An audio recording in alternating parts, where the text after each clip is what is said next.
screen, you will notice we've got this barometer.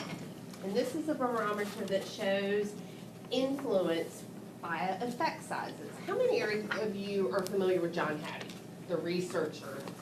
John Hatties, he's written all kinds of books.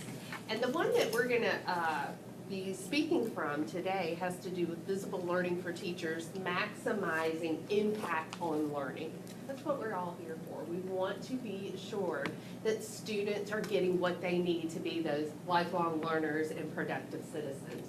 So the information that Kendall and I are going to be discussing today on the impact of learning comes from one of his latest books. So it's not the absolute latest, because I think he has one more out right now. The Science on Learning, but it's like the one right before it. So we have that. We have lots of copies in here so that you can add this to your reading list. I know Aaron's got this long list going here now. So we can add this to your list as a possibility. And if anything, you might want to add it to your list as a reference point when you are providing professional development. Just, sometimes it's really nice to have something to back what you're saying, so it's not just Kendall saying or Whitney saying, but we actually have research to back up what we are discussing with teachers. Okay, so let's look at this barometer of effect size. John Hatties mentions this is the best way of answering that question. What has the greatest influence on student learning?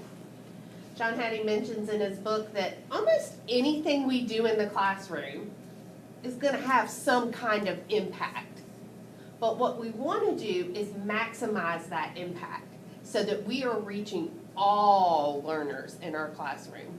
Referring back to what we've been discussing in overviews for that halo effect. We want to reach the high, the average, the low, the other. We want to reach all students in there. These are his zoned effects. And you see the red is that low, and then we keep pulling up. John Hatties mentions that the desired effect zone that you want for whatever you're using in your classroom is that 0.4 to 1.2. So we have to be careful with that, where we get in front of teachers and we say, okay, everything you do has to be within this desired effect. That's where you should begin your conversations with your teams. This is where you collaborate, discuss, talk about. Some of the things that we have that we're doing, and Kendall's going to go over this later on, have a really low effect size. For one, homework has an extremely low effect size. John Hatties mentions in his book, just because something has a low effect size doesn't necessarily mean that you abandon it. That's where you come in together as a team, have discussions, refine, tweak, and make it have a much more impact on student learning. All right, so for teachers that don't have a real good understanding of effect size and what it's all about, and so you give them any numbers and they're like, oh yeah, great, because they don't have a sense of how to connect this to.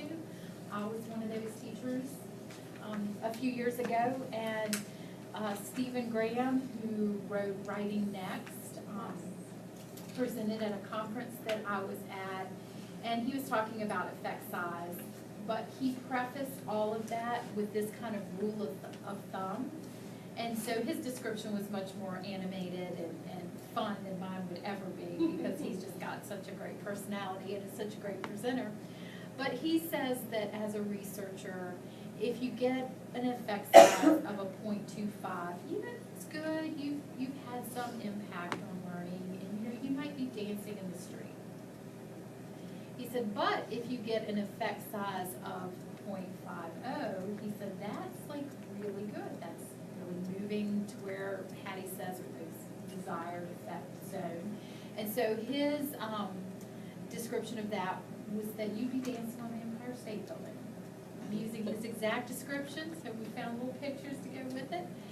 But he said a large effect size is that 0.80 or greater, and that researchers feel that if you reach that level of an effect size, then that's really where you can be dancing on the moon. That you have had quite an impact on student achievement if there's the results you get.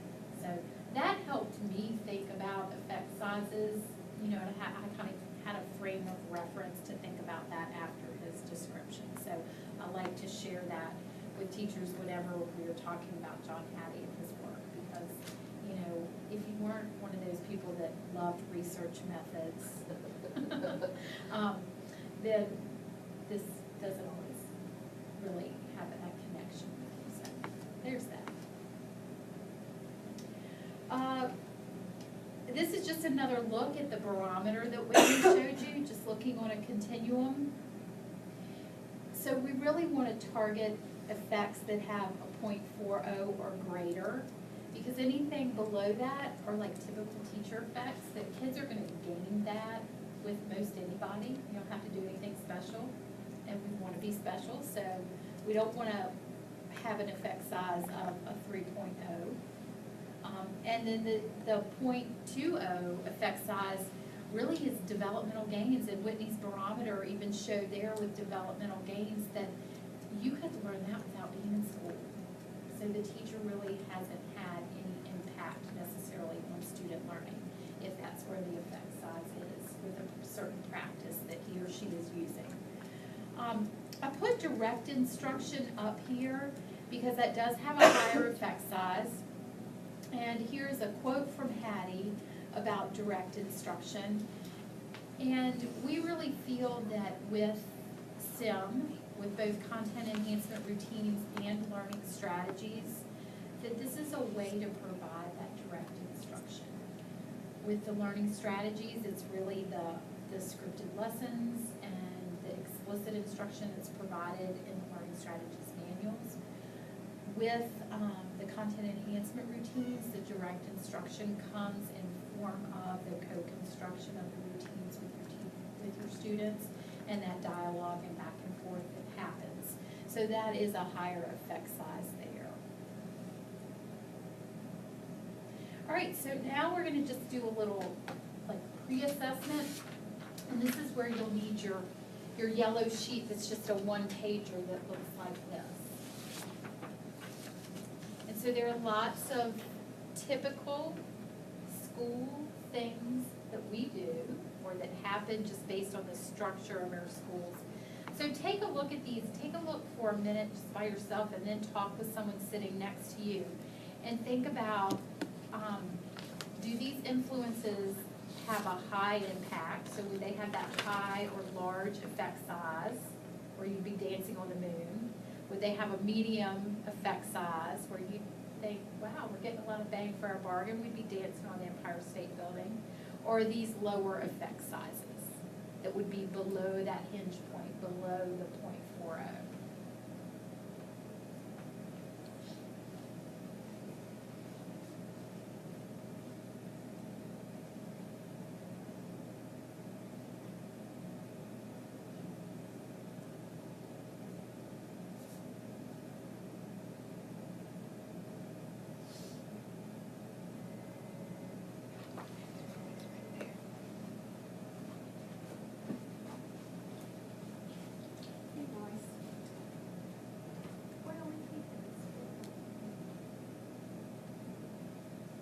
You can work with a partner if you like.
tells you in here, I don't have it memorized, but It does. it's in the I appendix. have it. There's a formula. There is a formula. I just am curious because I know somebody that has. Yeah, absolutely. Yeah. I gotta find it. It is.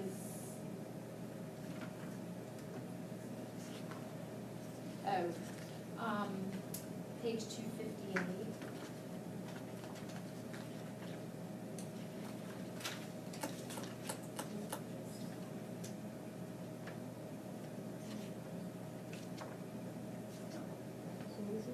So it's the individual score on the post-test minus their score on the pre-test divided by the standard deviation of the whole class. Spread. Which is interesting. And having that formula, like, Hattie spends a lot of time in that chapter, is, you know, we really want teachers to be able to see what kind of impact they're having and be able to gauge the things that they're using so that they're having a greater impact. So that formula and knowing how to use it and using it correctly lets them know, am I doing what's best for Right. students? Because you can think about that pre-assessment and then launching your unit with your unit organizer and a variety of content enhancement routines, and then using your assessment at the end and really seeing the impact that you might have had in that class. You know, again, we're not controlling for other variables, but you could play around with that with multiple classes, you know. Maybe in one of your earth science class, your focus is on engagement, or some specific engagement or also your response routines or techniques to go with your routines, and then maybe have a different focus in another class. And, you know, it's hard as educators because we don't really want to have that true control group where we're not giving them any kind of treatment. So it's really hard, but, you know, you can kind of play around with some different mixes with different classes to see what kind of effect that has within your content enhancement routines. Right, so are we ready to just look at which of these have that high, medium, and low effect size? So here are your influences that have a low effect size. So think about that barometer again. And this is all in his book too, because this is an activity that he sets up in chapter 2, I think it is. And then, so all the answers and everything is in there. Student control over learning is a low effect size. Mhm. I'm surprised by that. That way he defines it is really important to know, because it's not necessarily student-centered learning, but that they're actually dictating what they want exactly. Like they have choice. There's too much choice maybe. And Whitney's gonna share the other yellow handout with you in a few minutes, once we finish with this activity, that will define more of these influences, which is gonna be very helpful. So any big surprises there? Individualizing instruction, meaning low. Yeah. So what do you think about that?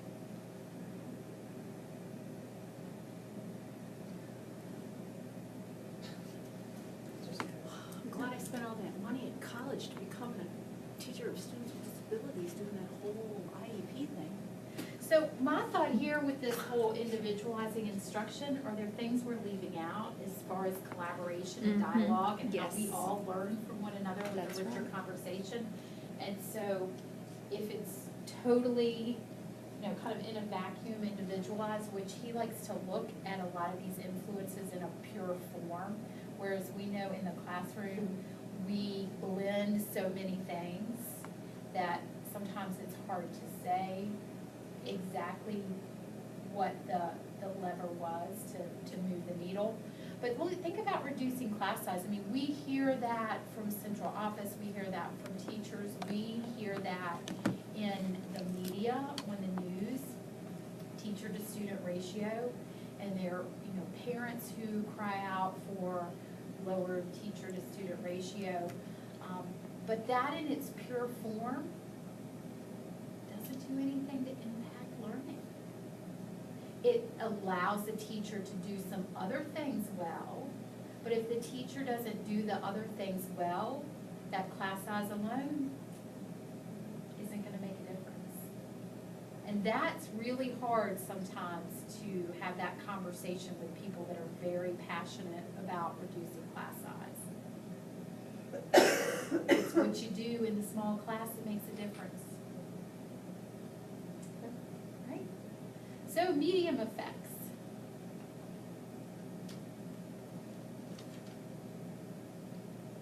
So you see, just like we talked about individualized instruction, once we add the cooperative piece in, that jumps way up.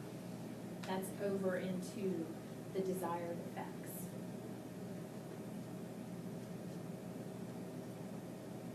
And I think another piece of that is the 0.53 influence of peers.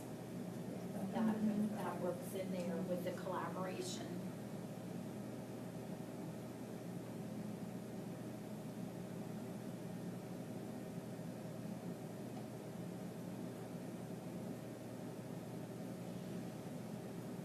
I thought the peers would have been higher. That's the only one I really surprised by. Well, and think about Hattie's barometer. He says it's that 0.4, so, you know, this is supposed to have, you're in that zoned Yeah. effect size. Right. All of those except for the first one are really in that zone of having enough of an impact to be something desirable for schools to really look at implementing. Right, and here are the ones with the high effect size. So think about those in relation to SIM, content enhancement routines. What do you see right there at the top of the list? And which routine with that? That would link right there with the course organizer, the unit organizer, the concept routines, all of those. I'm thinking of your personal story, Jennifer, with the student and vocabulary. Hattie says vocabulary programs, look at that impact and where it is, and if that student had had that, would that have made the difference for him? And then we went from individualized learning with a low effect size, cooperative learning with a medium effect size, but then the whole idea of reciprocal teaching bumps way up to 0.74. So having kids be able to teach one another, and that's where I look at adding that element of reciprocal teaching in, just like what we did with Dana, with coming up with the is about, and so what statements in the frame, you know, all the talk, the back and forth, the teaching that we did with one another to construct those two statements. The more we can do that in our classroom, the more effect, the greater effect we're gonna get. Now, remember, just because something has a low effect size, it doesn't necessarily mean we don't do it. We're gonna come to the drawing board, we're gonna have that dialogue, we're gonna collaborate, we're gonna tweak, we're gonna make it better. And these effect sizes are based on how Hattie defined what they look like in the classroom. So I want you to go ahead and get this packet out, the next, where you will see the various different impacts on learning that he has listed. Next to it, you will see the effect size that he found. But what I love about this resource is it defines how he saw it being implemented in the classroom. So this is also a great way, like if you're concerned about homework having a low effect size, look at how he defined it and say, okay, it's missing these components. These are components of student learning that we need to have incorporated in order to get that effect size. So I want you to kind of look at this for a second, kind of peruse, and then we're gonna have an activity with it.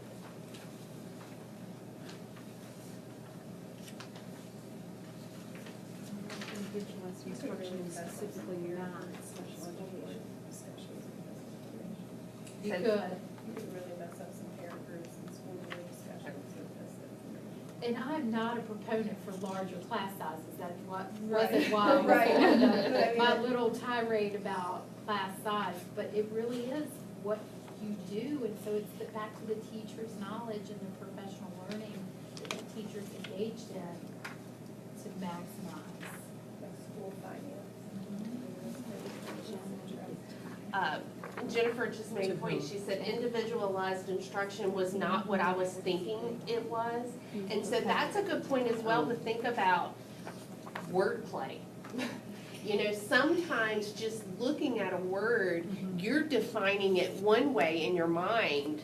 And so that we do have to look at the other end and think, how is that person defining what that looks like? How does that person see it? Because it might be different. It very well could be different. He has a disclaimer under individualized instruction.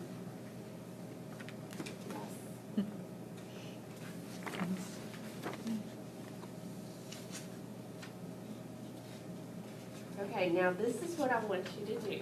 And you can work in pairs or you can work individual. I want you to pull out one content enhancement routine, or you can pull out a bunch of them.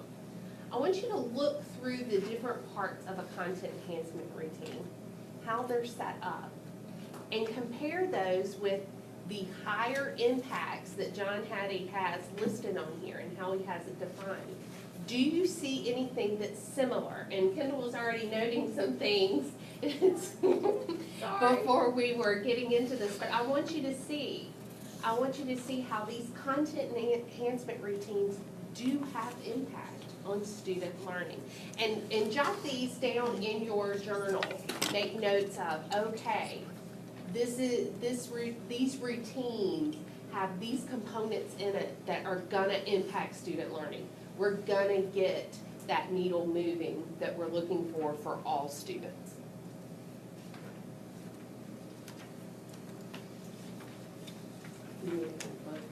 Or are you good? You probably can just write them out. Yeah, sure. Right out of your head.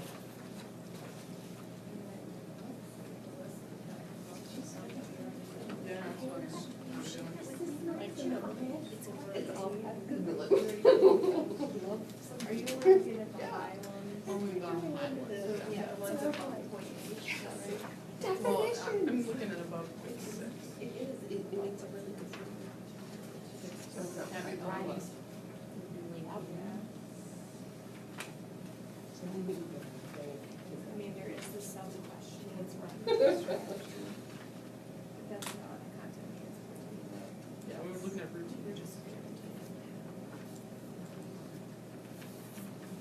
I mean,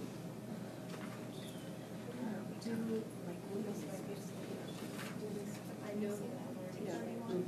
So what time are we supposed to? Hold on, let me look at my thing. I forgot. We all do the development of a graphical representation. 10 minutes ago, we were. Oh, No. That was We point six. Oh, went okay. over, so. Yeah, concept map. okay. Involves development of a graphical representation of the conceptual structure of the content to be learned. So they all have that.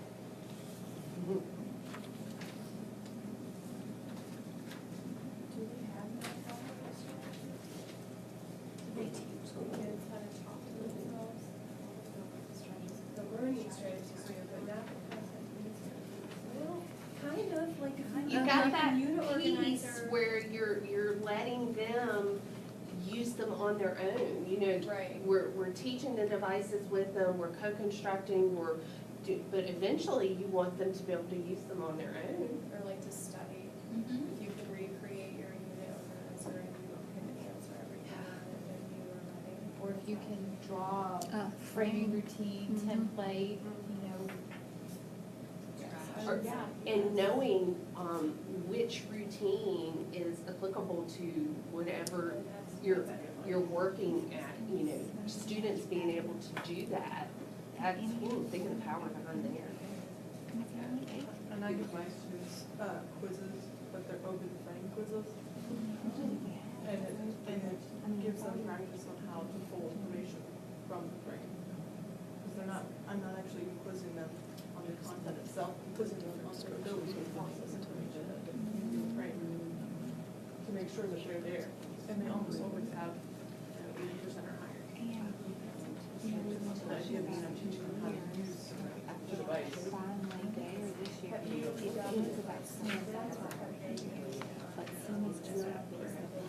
So many other things that you have to write as a gift. I think we've done a really good job of that this year.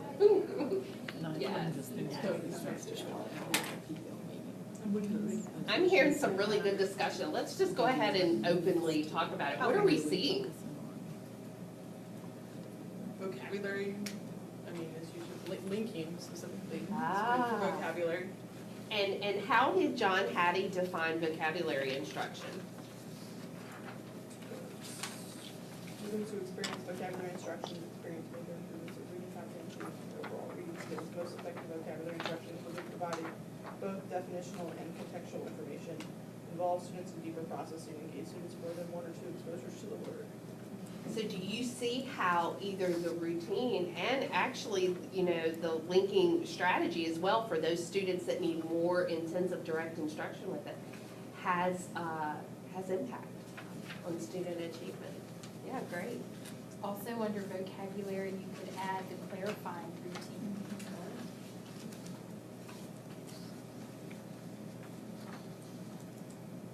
And components of word mapping because of the meaning.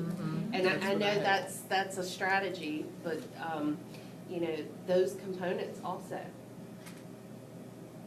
And I said under concept mapping, obviously all of them, because he said concept mapping involves development of a graphical representation of the conceptual structure of the content to be learned.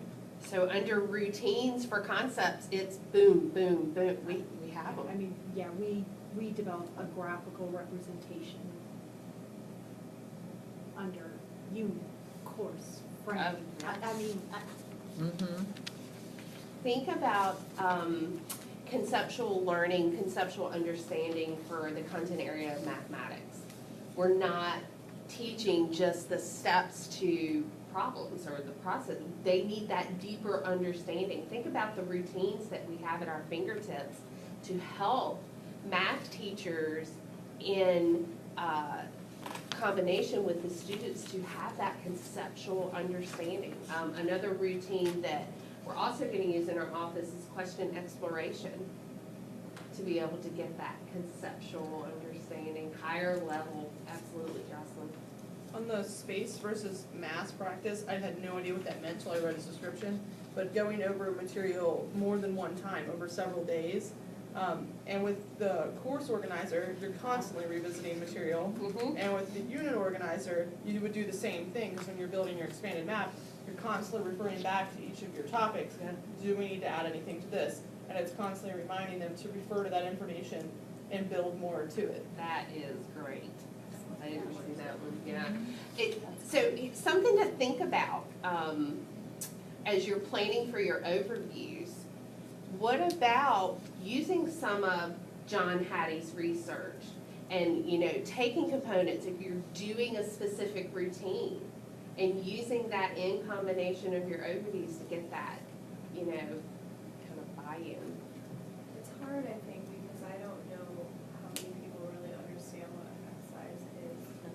So I know that I have talked about it before, actually, with other people, and I didn't really know what I was saying. And so, I mean, I have brought, because I was like, oh, math's relearning, blah, blah, blah. But I think you would have to, yes, I think that's helpful, but even when I sit and I look at that slide, I still am thinking to myself, so what? I don't really, I'm not feeling bought in. I think John Hattie does, his first chapter on effect size, even if you didn't read any other part of this book, Just read the first it really gives you that concrete understanding. And what you might see is you create a different visual than how Kendall and I look at it. Like, I look at it from the barometer. She looks at it in a different way, but we still have a concrete understanding of what it is. So making it clear to teachers, Yes. I think it's a great resource, but it would be, you'd have to just be really clear. Yeah, Well, you and, could have them do like a book study on it for shadow. That would be awesome. mhm. And I have been sending this book to principals all school year. Anytime I have this much time with principals, I say, have you read? And if they say no, I say, let me send you a copy, because I got my supervisor to buy me a whole stack of them. They're on my shelf. And when a principal says, yes, I will read that, I quickly put it in the pony and send it to them. I mean, because I think it's powerful. Numbers do resonate with me. I am data-driven by numbers more than just, I mean, it's quantitative versus qualitative data in my mind. Quantitative data holds more volume to me than qualitative. And I know that math and science teachers They think love the this. same Yeah, way. right. We all think we are very quantitative, not qualitative. You can tell us how it makes you feel and all the things that it changes for you emotionally, and that won't appeal to you like it would to maybe a different type of learner. But math and science learners tend to be quantitative. I was just looking at reciprocal teaching. I want you to take a peek at that, because at first glance, you think pretty much learning strategies. Okay, we're looking at the summarizing, questioning, clarifying, predicting. But if you go on to read dialogue between teachers and students around text, and students taking turns as teachers to lead that dialogue around the written word and text, think about what you just did with the frame, and what you do in the concept routines, what you do in summary statements, the so what statement, question exploration. When you turn those tables from the teacher leading after students are familiar with the device and the protocol, and you turn the table to the students, you certainly are enabling them those skills. I think co-construction in general kind of Right, falls there. yeah. So it's kind of implied, in that more than That's directed. a high effect It is. as well. Yeah, really high effect. And so on that same page, right under reciprocal teaching, there's teacher clarity. And so when I read teacher clarity, I really thought about cue-do reviews and that instructional sequence that we use with all of the routines. So anyway, we could probably have this conversation for the rest of the I don't want day. you to stop. But I'm not done yet. This is really good. But there's so much in this document and in this work that you can work into conversations and work into your professional development. So this is a slide that I literally plucked with the snippet tool right out of Hattie's YouTube TEDx talk, that the link is here at the bottom. And it is just a fabulous TEDx. It's like 16 minutes though, so we won't watch all of it.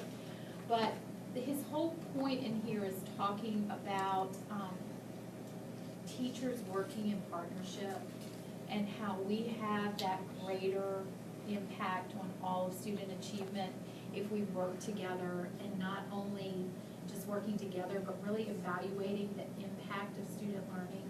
So thinking about effect size, thinking about pre and post assessment within a unit in our class, and what effects did that have on student achievement. So are we doing the right things? Are we doing things that truly have an impact on student learning? And if teachers work together as those evaluators of impact, look at the impact, the effect size that they can have collectively on student achievement within a school or within a division. So we'll show you just a little bit of this TED Talk. But I highly Where in your life recommend could you watching use the some whole more? thing. I've watched it like 4 or 5 times. It'll be in school too.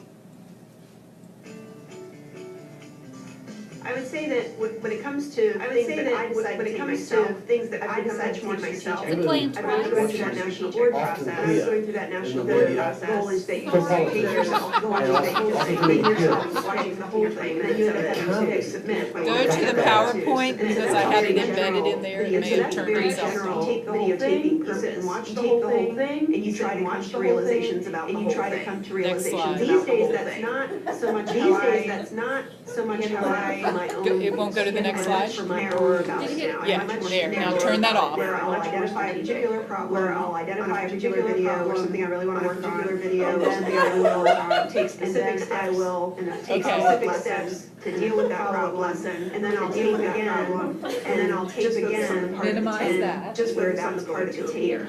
And once you're in the habit of that, and once you're in the habit of that too, you start identifying in your head. You start identifying in your head what you want to take out. And I start taking my voice to my, and I start to hear my voice too